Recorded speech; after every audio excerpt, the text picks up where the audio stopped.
thank you for joining me for another episode of Everything Horror, and I'm your host, Ebony Canesaw. If you can, please do me a favor and like, share, and subscribe. I would greatly appreciate it. And during this discussion that I'm having with you guys, if you can, also make any comments down below if you want to add anything to this conversation. Thank you so much for joining me, and let's get into it. So what I wanted to discuss with you today is the movie Wolfman. Yes, it's another Blumhouse film. And I checked it out the other day. I listened to it.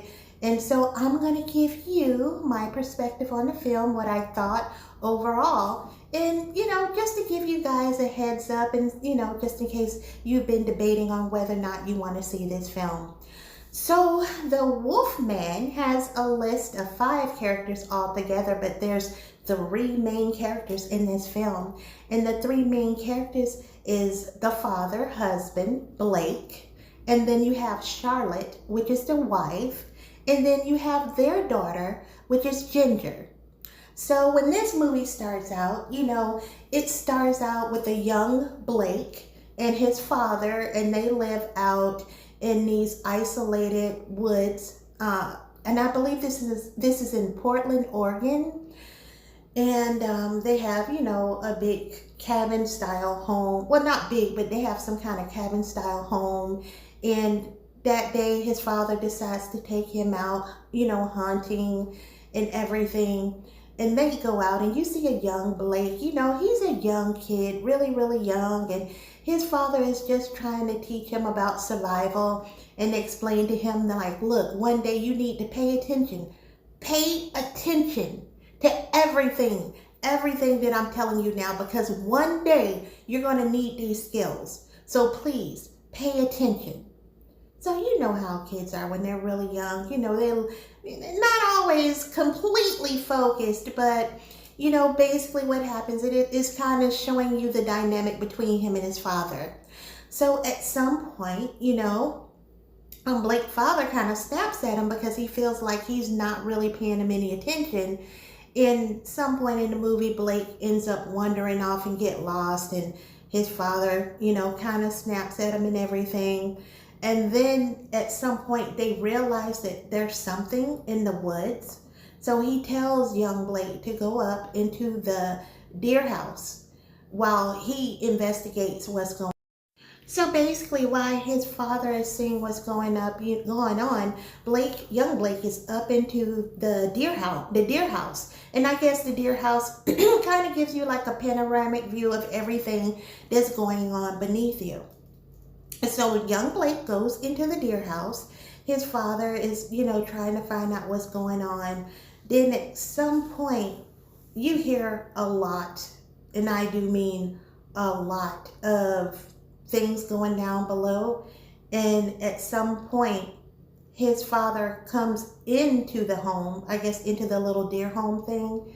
And that's when he comes up into the deer home with young Blake.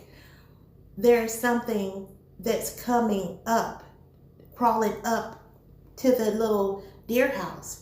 And young Blake is like, Father, Dad, what is it? What is it?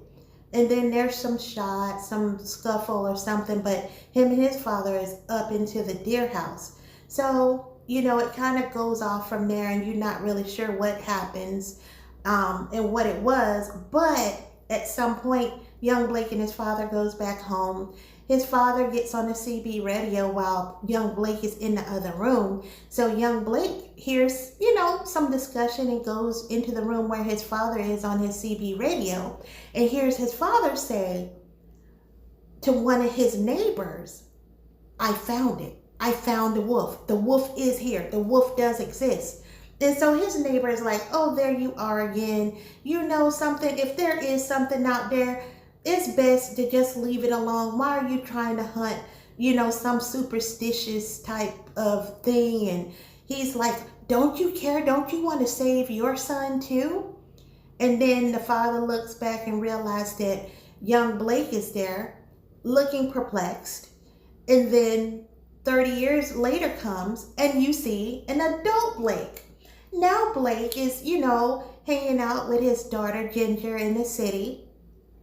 And, and there, I would say Ginger has a lot of her father in her. Because, she's young and around the same age as Blake was, back in the day with his father.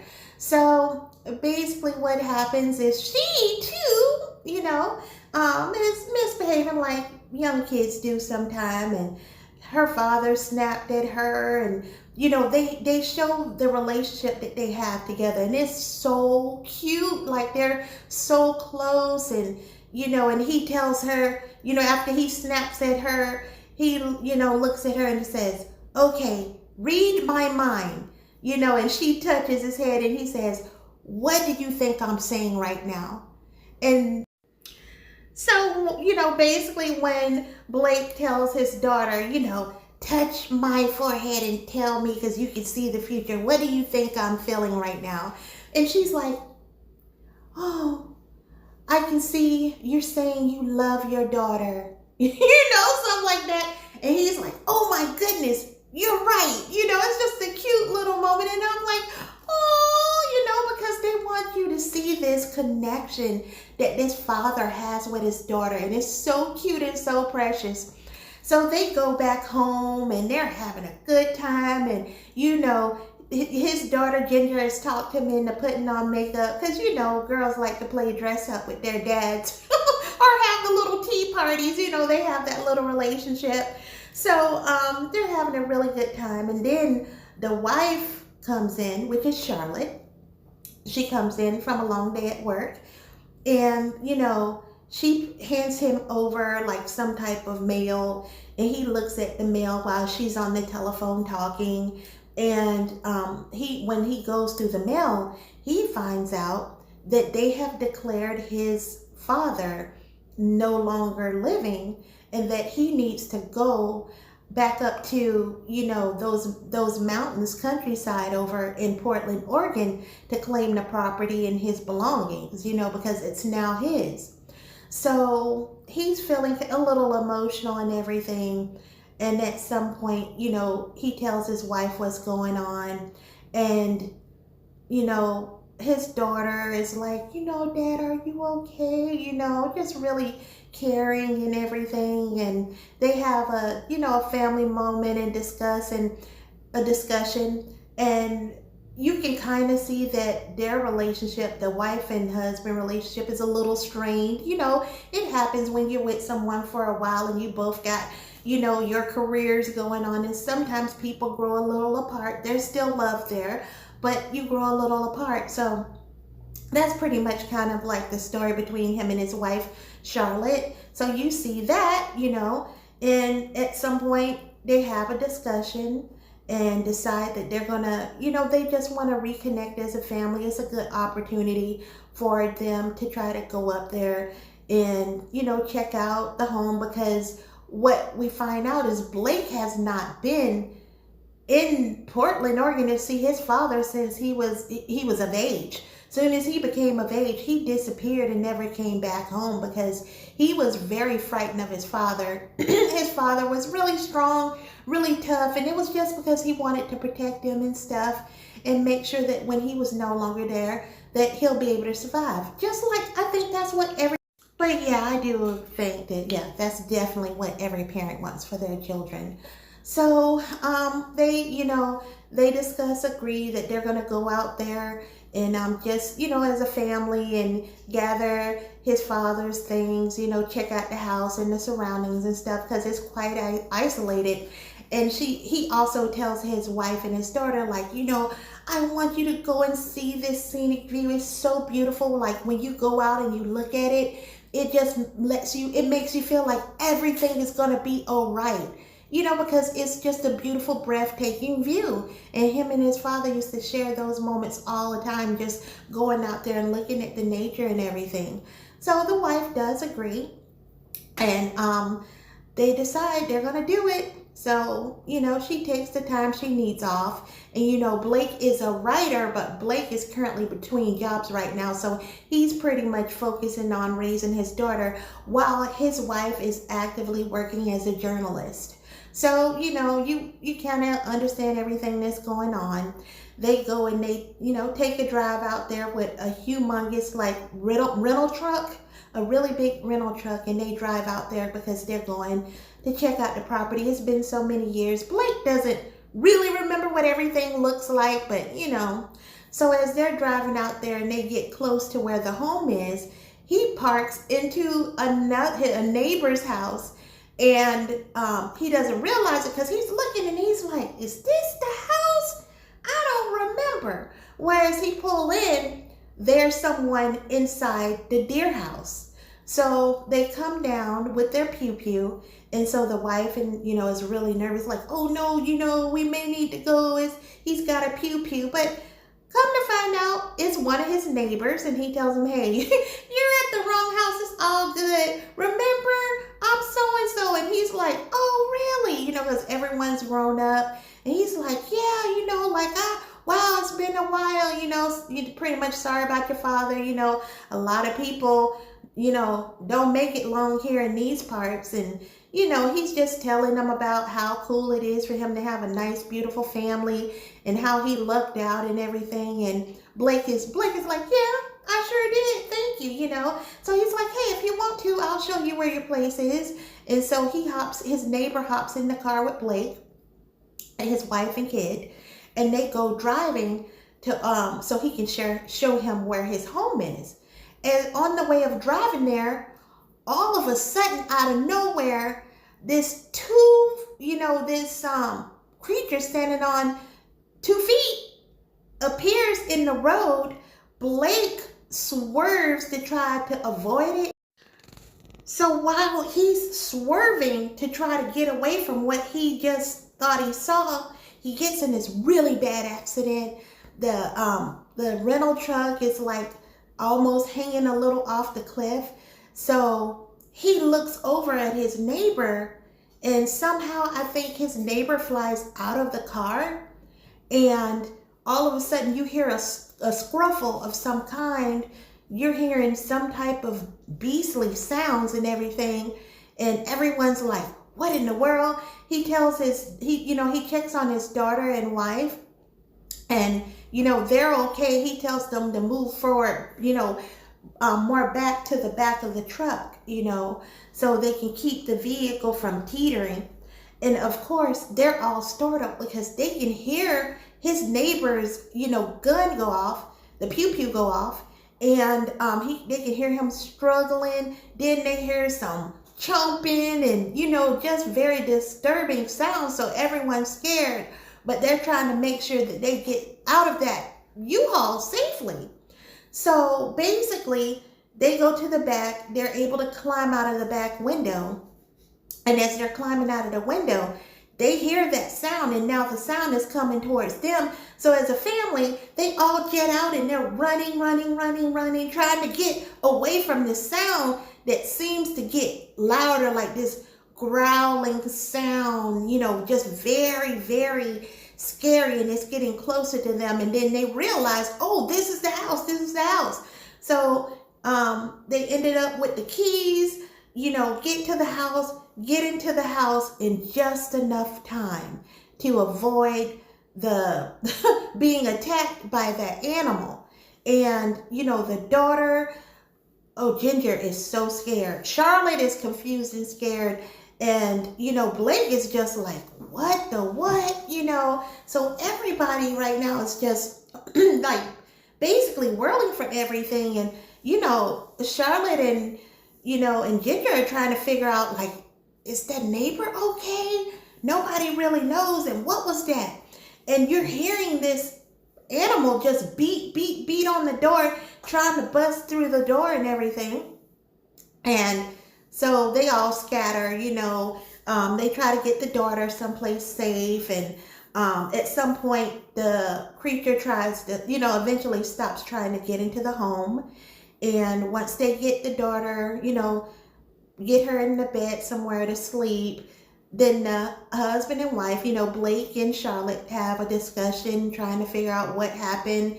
And she's on the walkie-talkie radio because Yeah, because Blake remembers that walkie-talkie radio, so he pulls it out and then he gives it to Charlotte. Charlotte is trying to trying to find someone to help them and everything. But in all of this stuff that's going on, Blake realizes something is wrong with his arm.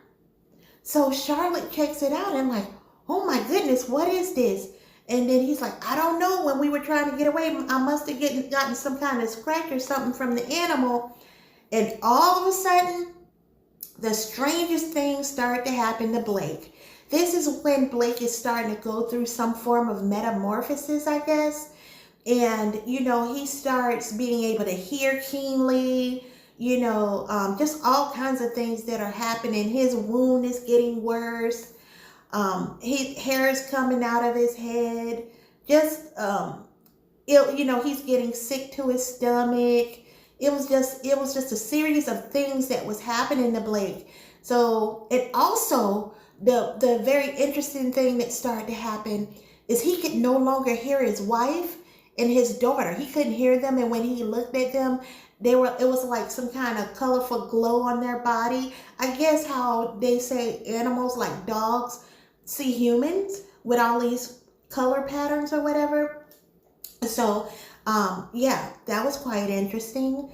And so his wife told him, then that's when you saw the moment where you could tell how much they truly loved each other, because she didn't understand what was going on. She didn't know how she was going to help him, but she loved him so much, and that they were going to get through this, and she was going to help them the best way she can. So it kind of lets you know, because in the beginning, earlier part in this film, when her and her husband was talking, she was just so unsure about a lot of stuff. She questioned the relationship that she had with her daughter. She knew that her daughter was way more closer to her father than her. So, she had a little insecurities and stuff, and she knew that the relationship between them two was strained too. But at this moment where they needed each other the most, they came together and they really supported each other. And in this movie, you could really see the love that they had for one another, because, he felt that he was passing, and she refused to let that be a thing. She wanted to support him and help him survive and get through this, because they didn't know what was going on from that contact he had made with the animal. And so basically what ends up happening is it gets so bad that he decides that he wants to just go outside. And and when he decides, at this point, like, I'm not doing well, something's going on, I don't want to endanger my family. There was moments where they did try to escape, but there was no way for them to really escape because there was too many dangers out there. So he's decided, man, there's dangers out there, but I don't know what's going on with me, and I just wanna leave this place and figure this out, because he didn't know what type of danger he posed to his family. So as he decides to walk out of the home, that's when everything goes down. He actually is confronted by another wolf. So he's turning into a wolf, but now he's confronted by the wolf that scratched him. So now they're battling it out. The wife is like freaking out. The daughter's freaking out like, oh my goodness. And I was so surprised, because during this whole battle, you see Charlotte, she steps in and she does what she, can to try to help her husband, who's also clearly becoming what this beast is, trying to attack him and the family. So they have this cool battle scene where they're just, duking it out and everything. And of course, he ends up winning. Blake does win at some point. But then once that happens, he realizes that this is getting worse. The urge and the hunger to do something animalistic is even getting just stronger and stronger. So he goes and he makes a run for it out of the house, because he knows at this point what he's becoming and how much of a threat he poses to his family. So he runs out and he goes out in the woods, and of course, there's like a transformation scene, and he basically becomes the full wolf, and he goes back in to try to get his family, and at this point he's completely turned. So Charlotte and Ginger, they're terrified. They're like, oh my goodness, like he's an animal, like he's coming to get us.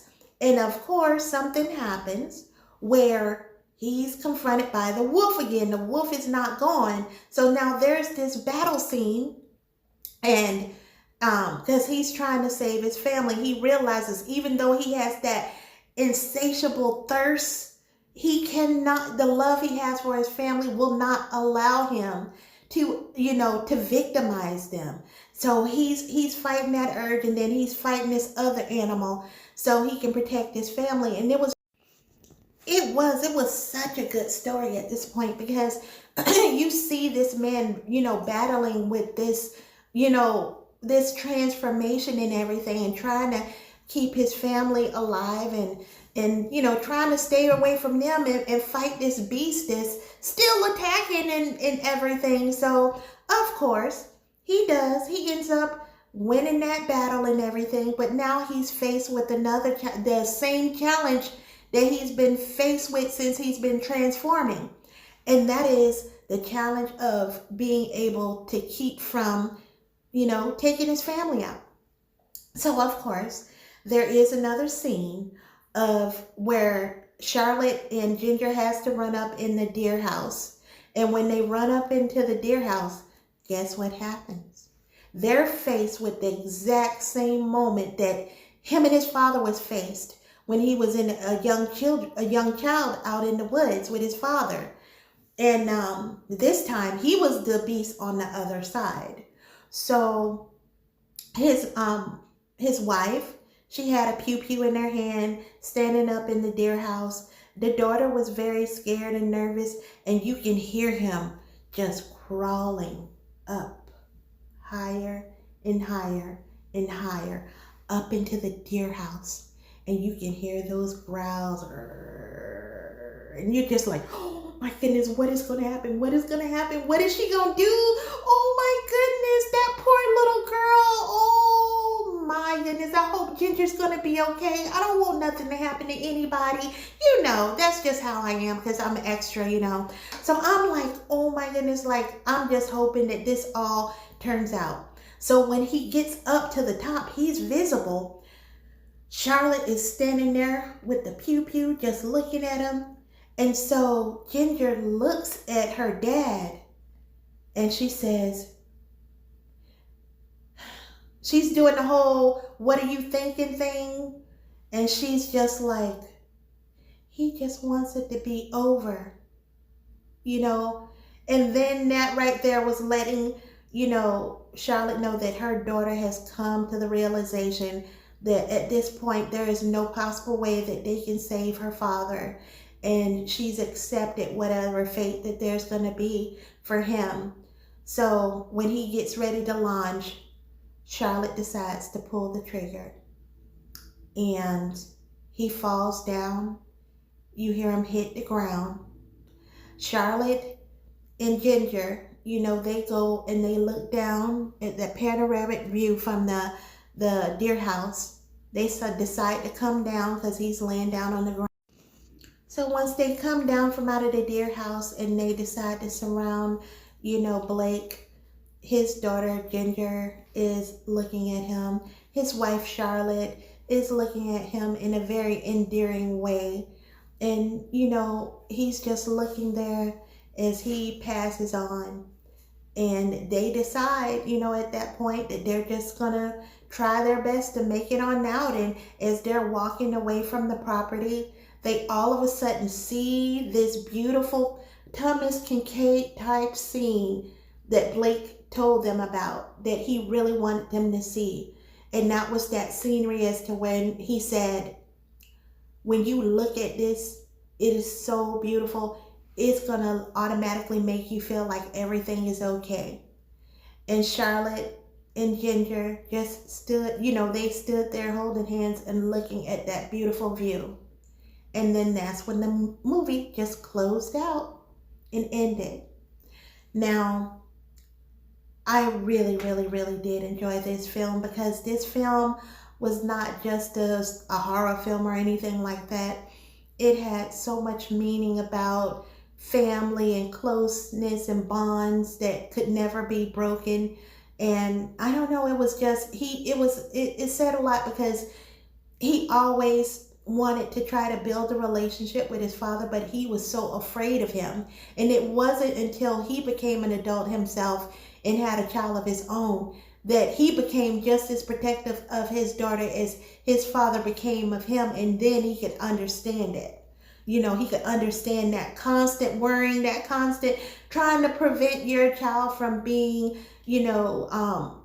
exposed to the elements of the world and how cruel it can be. So you're constantly always trying to protect your children. And as he grew into adulthood, that's what they allowed you to see. That's why it showed you him, you got to see him as a child. And then 30 years later, you got to see him as an adult and how he decided to handle things. And it was, it just really said a lot. So I enjoyed this movie because I had an opportunity to feel for the characters, to understand, where he came from as a child, his life, why he was the way he was with his child.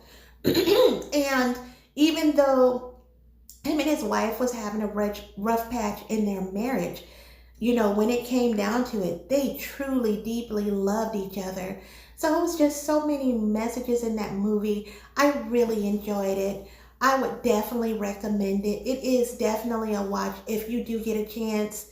So I just wanted to share this movie review with you. Hopefully there was some, but yeah, I'm definitely hoping that there was something that you can take out of this movie review because I really did enjoy it. And of course, it was a spoiler. I told you guys everything, but I just really enjoyed this movie. So if you can, check it out. And also, guys, if you can, remember, please like, share, and subscribe. I'd greatly appreciate it. So this is your host, Ebony Chainsaw. Hopefully you enjoyed the movie review of Wolfman 2025. Until then, I'll be seeing you. Pieces.